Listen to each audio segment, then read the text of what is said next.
Hey guys, welcome back to my channel. So today I want to hop on and just do a quick reveal of this item that I bought on Poshmark and an explanation as to why I'm opening a case to try to return this item.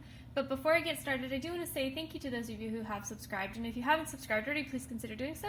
I put out a lot of videos about contemporary designer handbags like Coach, Michael Kors, Fossil, Longchamp, as well as some luxury items like Gucci, Burberry, and Goyard. So this is a Longchamp Le Pliage shoulder bag. It was sold to me as being the medium-sized bag, I purchased it for $34.11 from Poshmark. I purchased it because I wanted something a little bit larger than my Longchamp Le Pliage small tote. I feel like it's a little bit constricted, and so that's why I wanted something kind of in between the large and the small tote. In terms of the actual item, it came to me packaged kind of strangely. It came to me inside a garbage, or like a grocery bag, and then a taped up Trader Joe's bag, kind of folded all up and taped closed, just with Scotch tape, actually, not even with like packing tape. So I was really surprised as to how it came, and it came in a package like really, really small. It was all folded up, so I was pretty kind of surprised when I saw it. Especially because, on Poshmark when you sell, you can get packaging materials for free from USPS. You can get the priority mailboxes and ship in those for free. So I just didn't understand why the package was so poorly protected.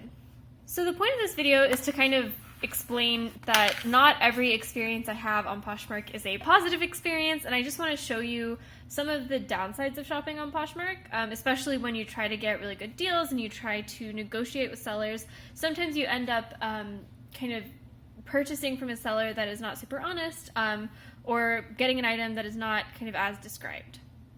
I will say this item does look authentic. So we have all the usual markings of, I think, an authentic Longchamp. Like you have the button, you have the cross-hatched leather, you have the tabs here that have stitching in white on the top, but stitching in brown on the bottom. The tag is in here somewhere. It's right here. The tag matches everything you would expect from a Longchamp tag. Nothing super surprising there. But the reason that I'm disappointed in this bag is for two reasons. One is the bag was sold to me as a medium shoulder bag.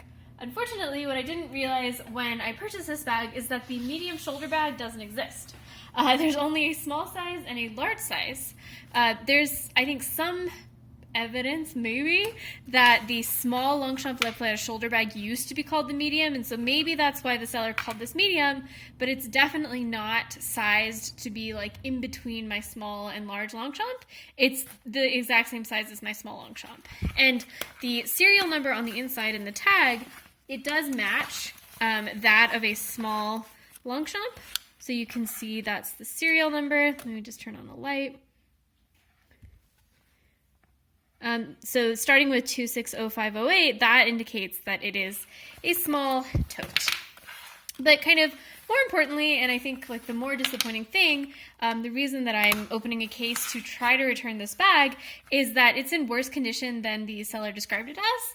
So if I'm just pulling out my phone, I'm going to show you the listing. So this is the listing, and I'm trying very hard to cover the seller's name because I don't want to make this about the seller. But the seller said, the bag is completely intact, no holes and no tears. But the problem is that this bag does have holes. It has those typical holes on the bottom corner that you always see in a Longchamp bag. And they're big holes. So I don't know if you can see there. You can see that's a clear hole all the way through the bag. And the same thing on this side, you have a complete hole right there, kind of through the bag. And so, I was willing to kind of accept my mistake that, actually there is no such thing as a medium shoulder bag, and, maybe I should have known that and researched better before I purchased this. But then when I saw that, I was just kind of I don't want to keep this because it's not in the condition that it was described in the seller's listing. And you know what? The seller actually didn't really argue with me when I opened the case. I explained why I wanted to return, and basically the seller just said, "Sorry, it was a mistake. I would gladly accept a return." So I think she realizes that she didn't describe this bag accurately, and so hopefully Poshmark will accept my return and allow me to return this bag for a refund. So yeah, I just wanted to hop on and do that because I think I show a lot of bags that I've bought on Poshmark, and I always say how I've gotten a really good deal, but it's not always a good experience on Poshmark, and so you do have to be careful, and you have to be willing to open cases, fight for yourself, and be willing to kind of fight for a return if a seller is dishonest or misrepresents their item. So yeah, thanks guys for watching. Let me know in the comments below what experiences you've had on Poshmark, or if you have any tips for keeping yourself safe on Poshmark, and I will see you next time. Bye.